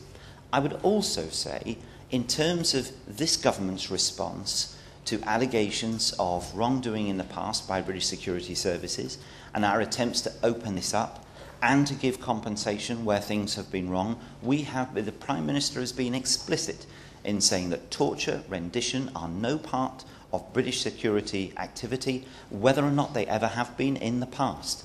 And we have opened this up, and we have offered compensation where things have been wrong. So I think the Honourable Lady would appreciate it's not in our interest, having gone that far in relation to other cases, to be seeking to do something contrary now. But I can give her an assurance. All parts of the British government system are pulling in the same direction for the return of Mr. Shaker Aamer. I think Mr. Timms had Stephen had the next one. We're grateful to the Minister for giving way and grateful for that assurance he's just given about the activities of all parts of the UK government. I wonder, can he shed any light on the point we were discussing earlier about why there was the change on the part of the US authorities from apparently clearing Mr. Ahmed for release to only clearing him for release to Saudi Arabia? That particular point, I wonder if he can shed any light on why that happened. As far as I'm aware, I did check with officials during the course of the debate. Our understanding is that he's only ever been cleared for transfer, but I'm not aware he's only been cleared for transfer to one particular place. He's been cleared for transfer to Saudi Arabia. But it's our understanding that he's always been cleared for transfer to Saudi Arabia. But that does not prevent the United Kingdom, of course, seeking to get him returned to the United Kingdom. It's our belief that that is where Shaker Aamer should be returned to his family and everything else. But I think, and it's our understanding, I would have to say, that the United States have not changed its position, that has always been the case in the United States, that those cleared for transfer to Saudi Arabia. Member for Hazelham. Yeah. People who could find themselves in the dock as a result of this witness's evidence are preventing the minister telling us why that witness can't be released. It's extraordinary. But could I just raise the level of seriousness by which the American government will treat this matter depends upon what level it is raised by this government. And I can fully accept that ministers and himself have raised this consistently now. But it does mean that the Prime Minister at some stage has to come into play. Could I ask him, after this debate, to communicate with the Prime Minister that the House now feels that it's time for him to intervene personally in this matter, directly in his relationship with Barack Obama?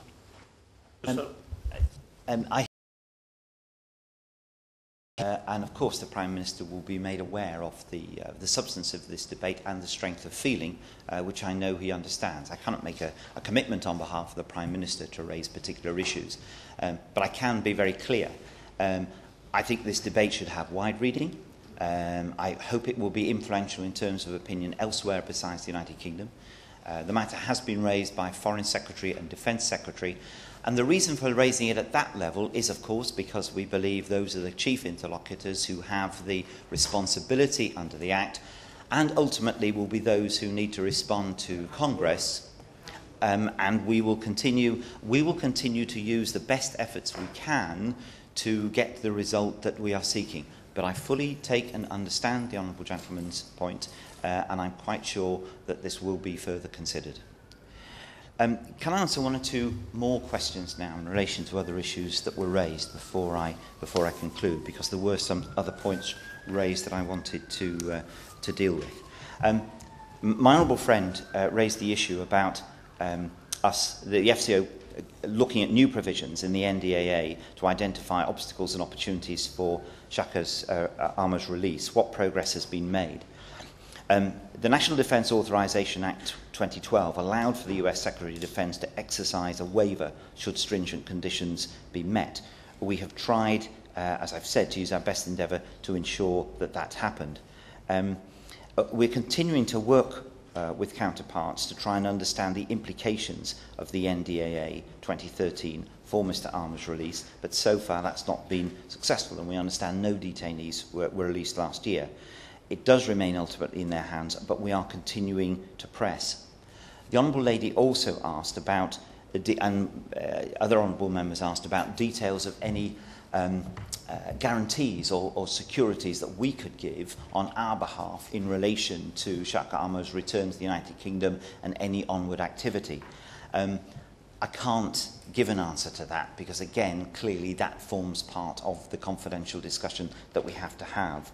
And I have to rely on previous intelligence assurances that have been given the House about not being able to comment in detail in relation to that. Of course. Thank you. Very gentle. A brief intervention. Is it the case that the British government has reiterated the excellent track record of the UK with regard to previous returners from Guantanamo, which would seem to me to be entirely legitimate to state and not within the bounds of confidential intelligence discussions? I think, Mr. Robertson, I can clearly state that the subsequent activities and conduct of those who have been released from Guantanamo Bay to the United Kingdom and elsewhere. I expect the United States administration to take into account. So her point is well made. The question was also raised about the business of this law of war and how long this is likely to be. Again, we've had no indication from the United States about the length of time that this particular provision might cover. This is a matter for them. But again, we have made it clear, as the point has been made by a number of honourable colleagues, that it does not deal with the fundamental issues of detention without charge and without trial, which is at the heart and the root of relation to this. The Honourable Lady, the member for Brighton Pavilion, as I said, raised a number of serious issues in terms of letters from Shaker Aamer to the Foreign Secretary. I just don't have those details at the moment, but she had a list of questions, and I will deal with them in the manner I suggested by putting a letter in the library and writing directly to her in relation to that. The Honourable Gentleman Member for Hayes and Harlington raised issues in terms of the intelligence services, which I have responded to, if not in his terms, I've been able to answer fully. We take the allegations very seriously. As I say, this government's record in dealing with allegations against the intelligence services in the past has been, I believe, a good one. Our record also in uncovering things that we believe to have been wrong in the past, from Bloody Sunday to Hillsborough, has also been a good one.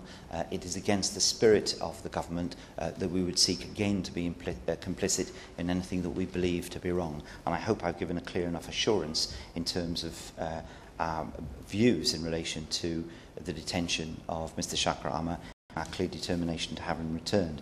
The Honourable Gentleman Member for Islington North raised similar issues, particularly asked the reasons why Mr Aamer was detained. Again, I've given the best answer I can at this stage about this, but nonetheless, in relation to whatever reason the United States may have, the United Kingdom will continue to argue that his detention is wrong and he should be returned. Yes, of course. Wayne, he's been very generous in doing so. Can I ask him if it was the other way around, if the UK had detained a US resident, would we be getting the same response and would we accept it? Minister? It's a hypothetical. Clearly, we, as far as I'm aware, we don't have anyone detained in the UK who is not going through what we believe to be the appropriate court processes. Some of them are very difficult, as we've seen in relation to Mr Abu Qatada. We can be challenged at any time. We don't have any comparable facility in relation to this. Would we be seeking to respond? We would be seeking to respond. Yes, of course we would. We would respond to legitimate requests from another government in relation to one of their residents. We would always put our own security first. And be very clear about this. It's a big political issue in the United States, as we know. This is not just about the President, the administration, it's about Congress as well. But let me conclude by saying something in relation to that, if I may. There is not an MP in this room who does not understand or sympathise with the people of the United States and their profound sense of shock after 9/11, in which, of course, a larger number of UK citizens lost their lives than in any other terrorist incident.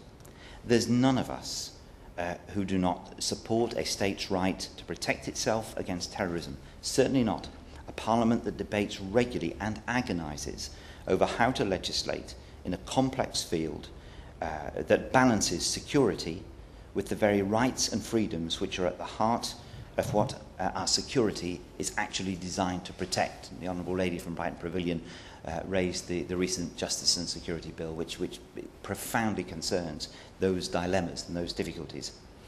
Over the years, we have all come to do our best to understand the complex interplay of motives of those who would cause us harm and sought to diffuse them, from action directed against those actively engaged in planning or carrying out terrorism acts, whilst also doing all we can to de-radicalise those who might be influenced by others or turned in the wrong direction by any action of the UK government, however unfairly judged, if efforts to protect ourselves are deliberately misinterpreted so as to suggest that a section of the community is targeted by the state in a manner which denies their rights or discriminates against them. Against such a background in the United Kingdom government simply believes that the continued detention of Shaker Aamer is wrong, without charge or trial, and we will continue to do all in our power to seek to return him to the United Kingdom. Thank you. As everybody's here for the next debate, we'll move on to the next debate, which is on reducing food waste. If I could ask members and those in the gallery to leave as quietly as possible and carry on your conversations outside.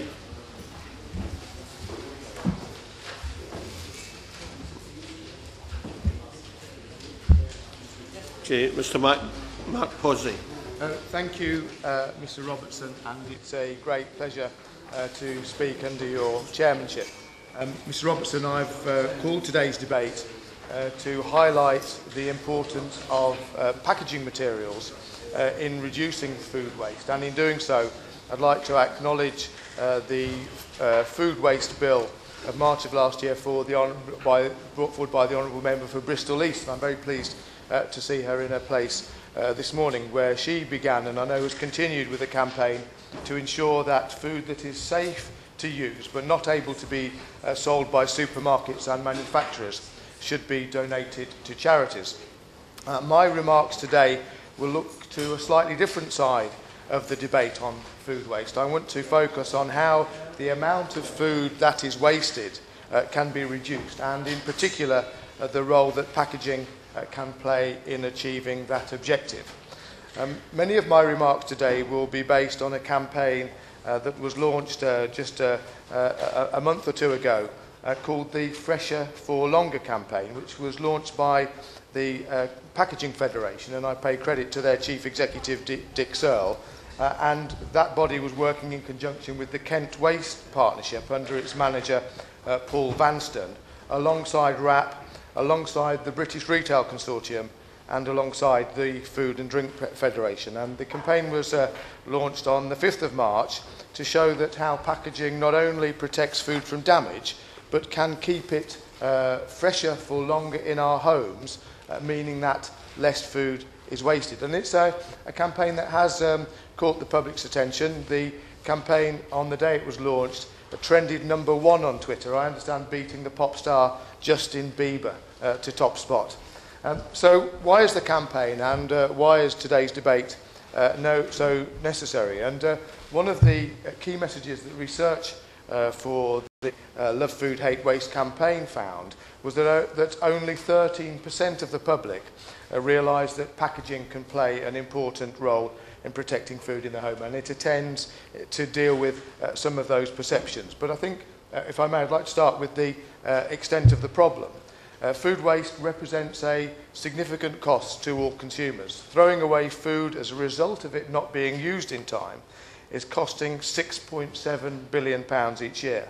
And that means that throwing away food is costing the average household £270 a year, a significant sum, Mr. Robertson, of £5 per household per week. And at a time when the budgets of many households are stretched, £5 being wasted is a burden that many families would rather not have, and in many cases, I believe, is a cost and a burden on the household that is unnecessary. And I hope to show how packaging can help reduce that cost. But in order to do so, we do need to change perceptions. For example, the Fresher for Longer campaign found that 61% of consumers believe that keeping fruit and vegetables in their original packaging makes them sweat and go off more quickly, when in actual fact the opposite is true. In a 2011 article published in Food, Science and Technology, Dr. Paul Butler points out that only about 19% of the food that we throw away is actually unavoidable. And it's unavoidable because it's things like bones, both meat and fish bones, peelings, eggshells and banana skins. That leaves 81% of food that is wasted that's avoidable. And the question is, why is that such a high proportion? And Dr. Butler concludes in his article that the core problem is that consumers have largely lost touch with food, what it is, where it comes from, how it's produced. Consumers perceive that food is cheap and plentiful and can be wasted without any thought. And there is concern that the average shopper doesn't know how to treat different foods. So he doesn't know whether or not bananas should be put in the fridge. The answer, of course, is no, they shouldn't. Whether cucumbers should be taken out of a polythene wrap. And, of course, no, they shouldn't be taken out of the wrap. And what should people do with cheese once they've opened it? And the answer is to put it back into a resealable pack. But the lack of that knowledge is damaging both the environment and, crucially, people's pockets. The quantity of food thrown away amounts to 7.2 million tonnes of food and drink every year, which the campaign says is enough to fill Wembley Stadium 9 times over. And of that, 4.4 million tonnes could have been eaten because it was safe to eat. In addition, the food that is wasted produces 17 million tonnes of carbon dioxide, which is the same amount produced by 1/5 of all cars in the UK. So we're talking about a pretty substantial problem here. And in addition to that, one of the worrying statistics is that many people believe that, that the disposal of packaging is a bigger or equal problem to that of dealing with the food waste itself. And a quick look at some statistics shows just how wrong that presumption is. The CO2 emissions amount to 166 million tonnes. That's of the food that is thrown away. While the CO2 emissions of the packaging that are involved in manufacturing the packaging that the food comes in amounts to just 10.8 million tonnes of emissions. So that's 1/15 of the amount that's involved in the throwing away of food. That's a massive difference. And so the use of packaging does not have nearly as dangerous a consequence to the environment as the actual food waste itself. In 2008, the Advisory Committee on Packaging found that of the total energy used in the food chain, approximately 50% was used in food production, 10% on transport into shops and into retail units, 30% used by consumers to drive to shops and to store and to cook the food, and just 10% of the energy in the food chain is involved in packaging. And the case gets stronger because the Love Food Hate Waste campaign point out that the impact on the environment of throwing away an apple is 6 times greater than the pack that it comes in. The impact of throwing away tomatoes is 30 times greater than the packaging it arrives in. And the impact it comes in. And I believe packaging can help, in addition to making the delivery of the product effective, can help prolong the life of our foods as well. Increasingly, food is produced at some distance from where it's consumed, and so packaging becomes critical.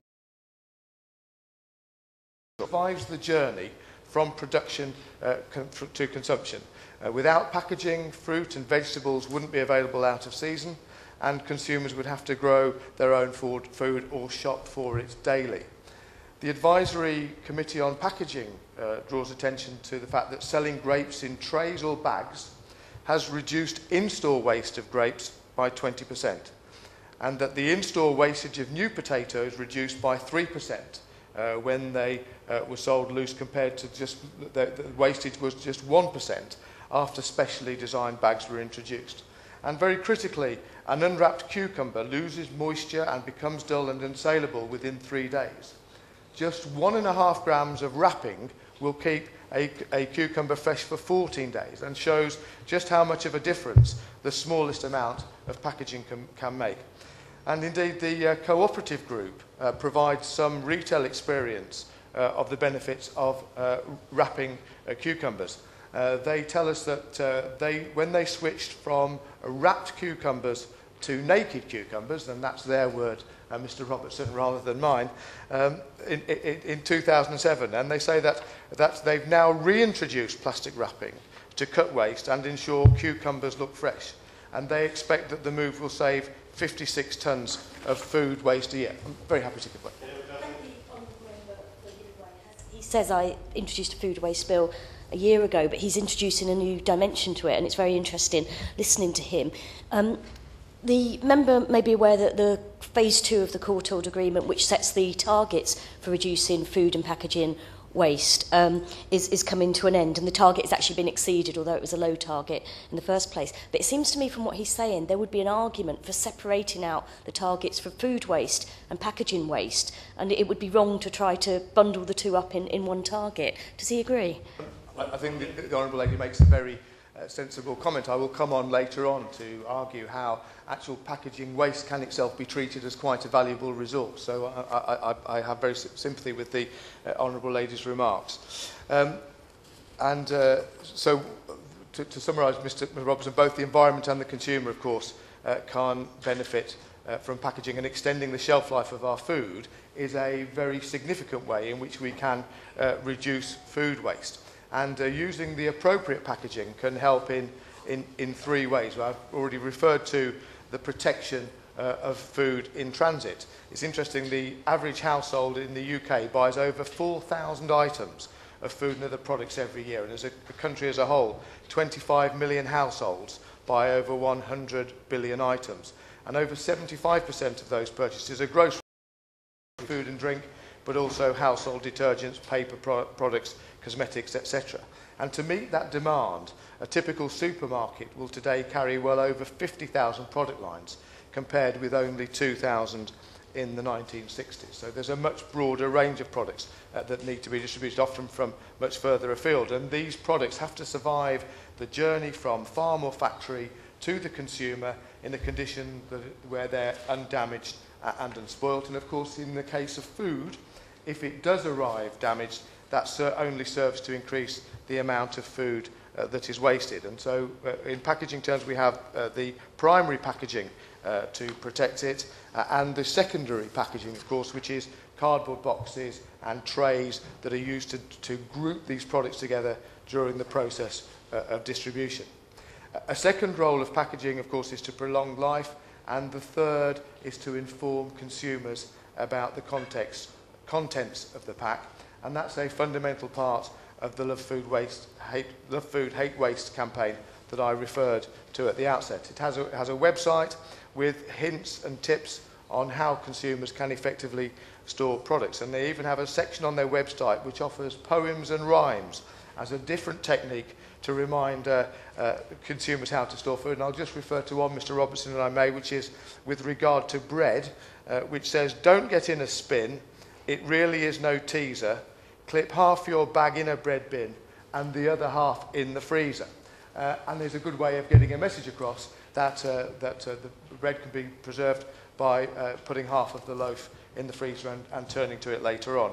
And in response to those kind of ideas and demands, the packaging industry have reduced a number of new types of pack. And of course, one way that it's dealt with the bread issue is by bringing smaller packs for bread, but there are also fridge packs for baked beans, which enable them to last longer once they've opened. And a great deal of packaging now that is subdivided into almost individual portions, so that the consumer can use some now and use some later, and that's commonly used for salads and sliced meat. So the industry, the packaging industry, has made significant strides to help reduce food waste, and has further innovated by introducing items such as Ziplocs on cheese packs, and also breathable fruit and vegetable bags.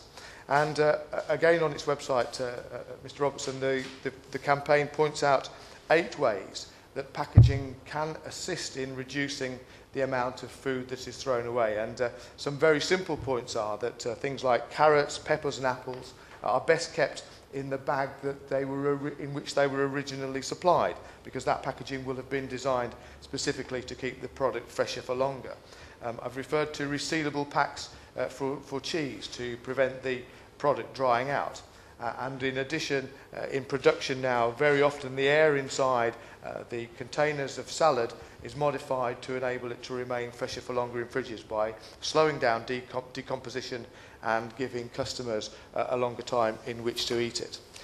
But it's not only through websites that consumers can be informed. The packaging itself, Mr Robertson, can play a vital role in advising and informing consumers how to handle their food. And the nature of the packaging enables producers to communicate with those consumers, in some ways in which innovative food producers are taking advantage of this facility on packaging are by removing display until dates, so that the best before and, more importantly, the use by dates are now easier to see.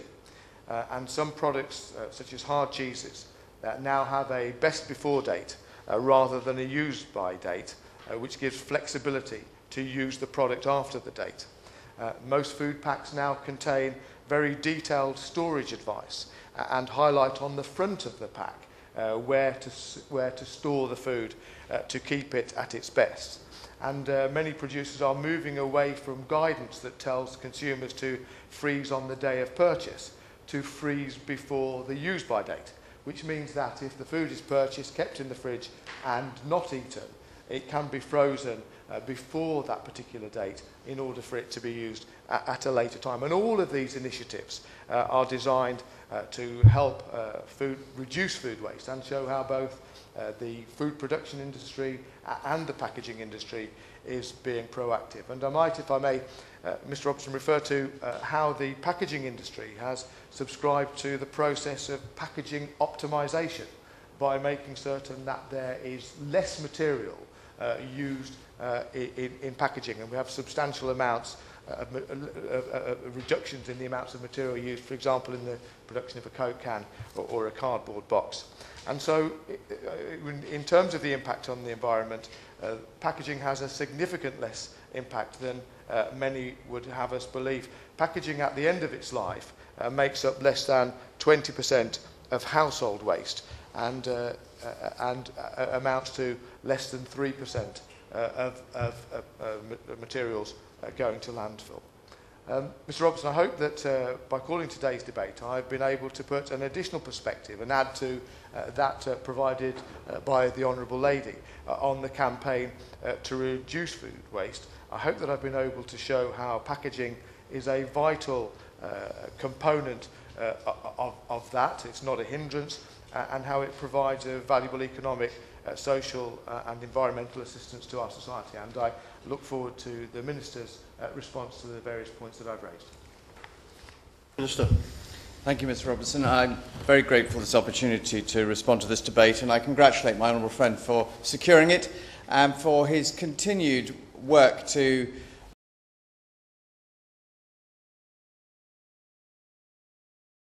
important issues relating to food and packaging. And he rightly raises the importance of this issue, not just from an environmental perspective, but also in terms of household expenditure. We know how household bills are squeezed at the moment.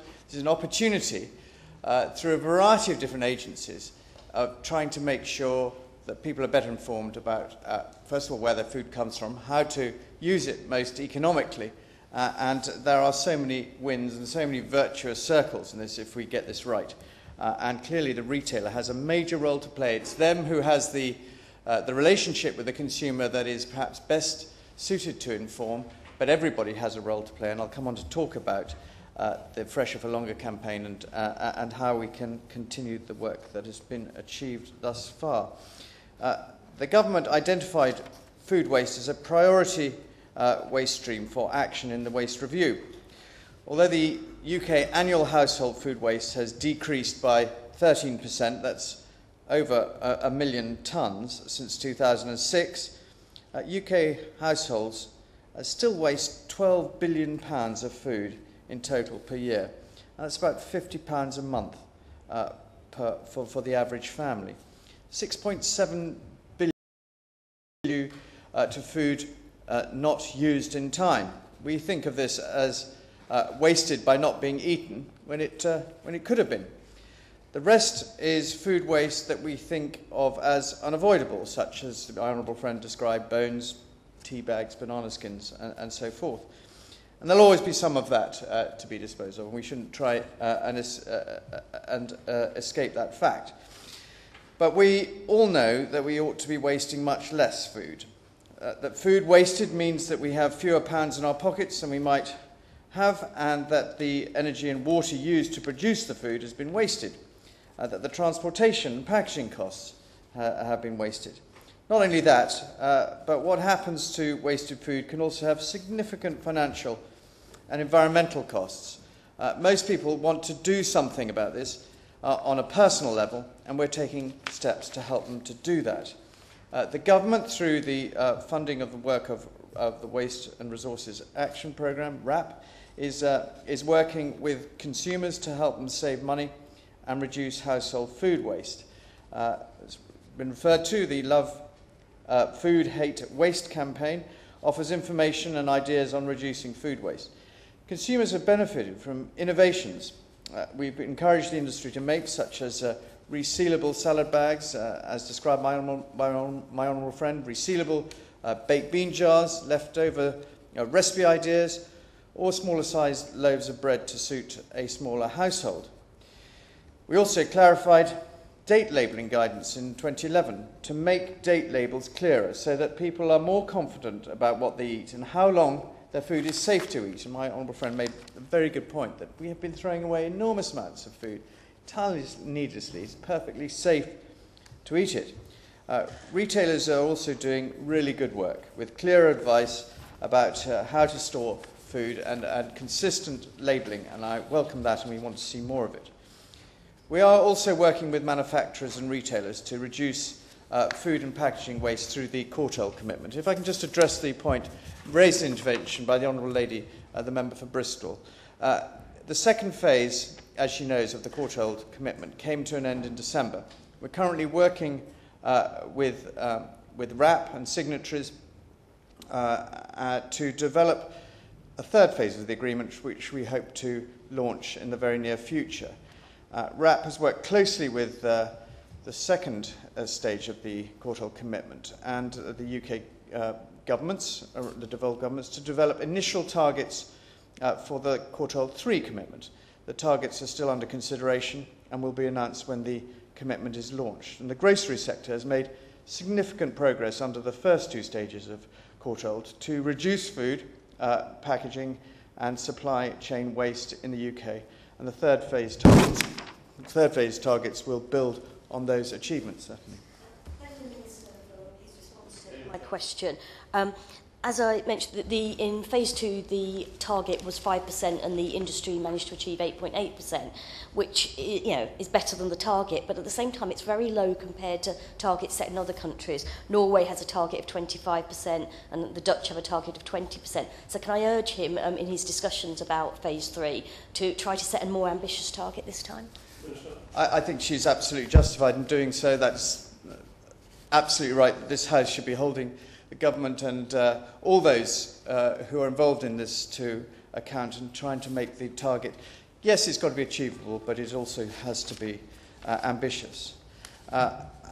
Household food waste is also well on the way to reaching the targets, the levels of ambition and exceeding them in the same way as the Courtauld commitment has. But we're not leaving it there. I'm pleased to say that the grocery sector has been as keen as we are to keep working in this area, and of course it makes sense for them to do so. We're working with, as I said, the other UK administrations. This is very important that we don't operate in a Whitehall bubble on this. They are absolutely key to achieving our UK aims. Last year we also launched a new voluntary agreement with the hospitality and food service sector to reduce food and packaging waste. This is the first of its kind in that sector, and there's a huge amount of food and packaging involved in this sector. We've already had 141 signatories to that agreement, and I'm delighted to say that all central government departments have signed up as supporters to the agreement, so they will be doing their bit.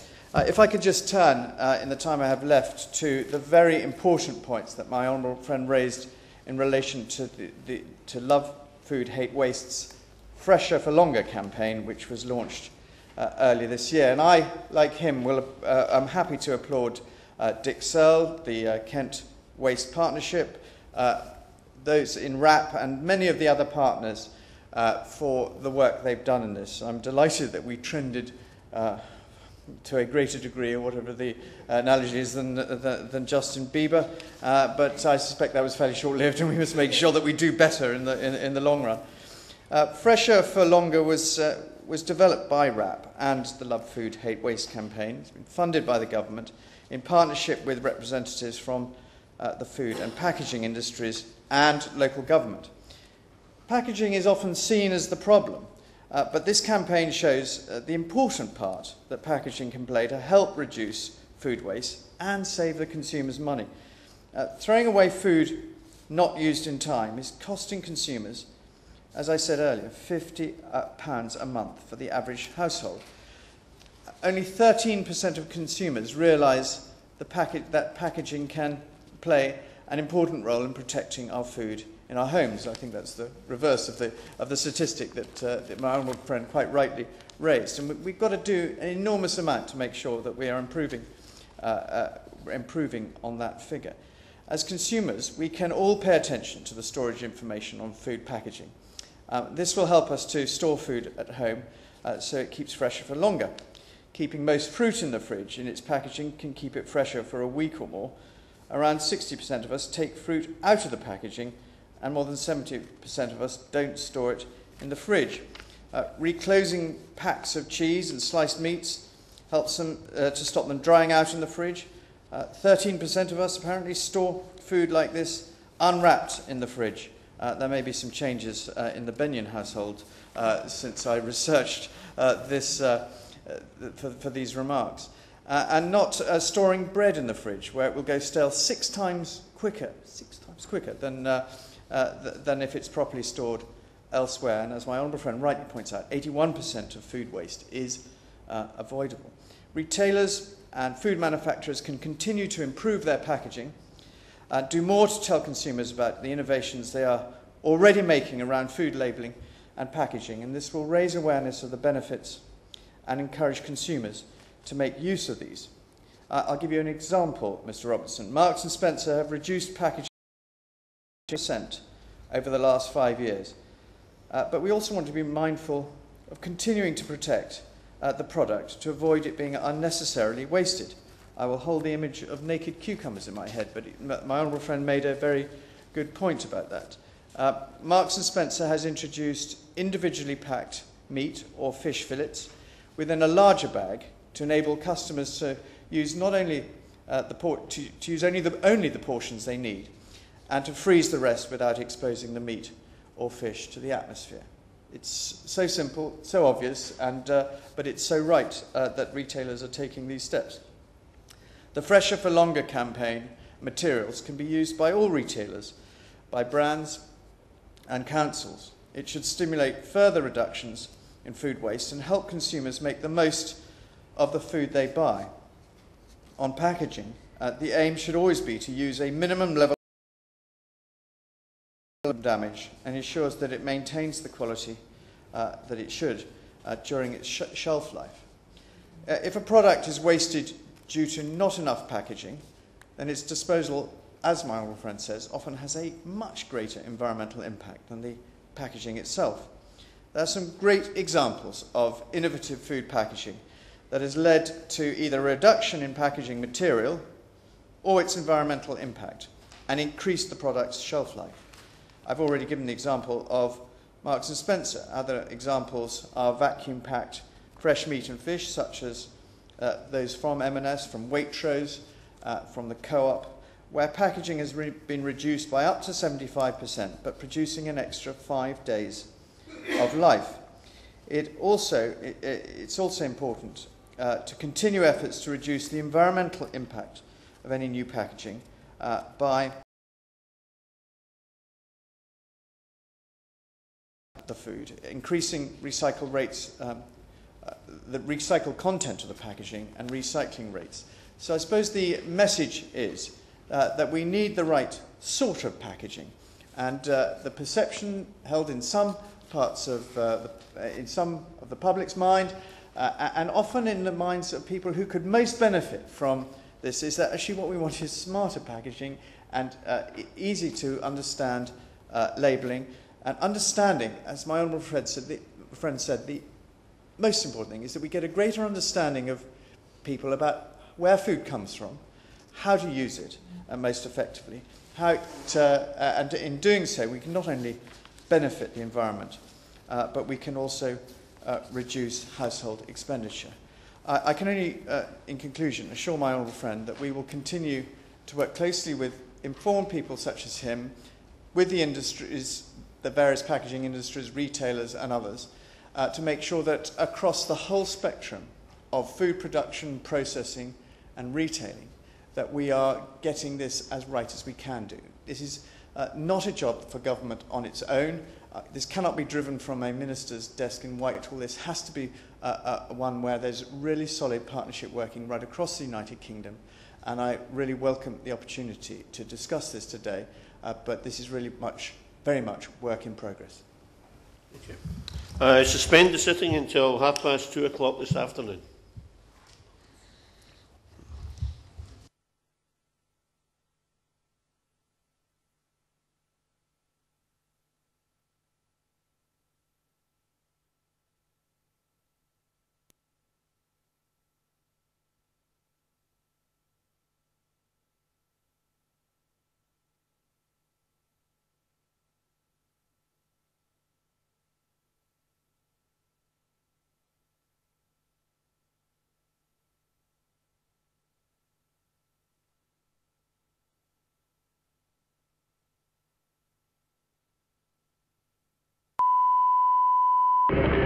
Grand Committee Room ident.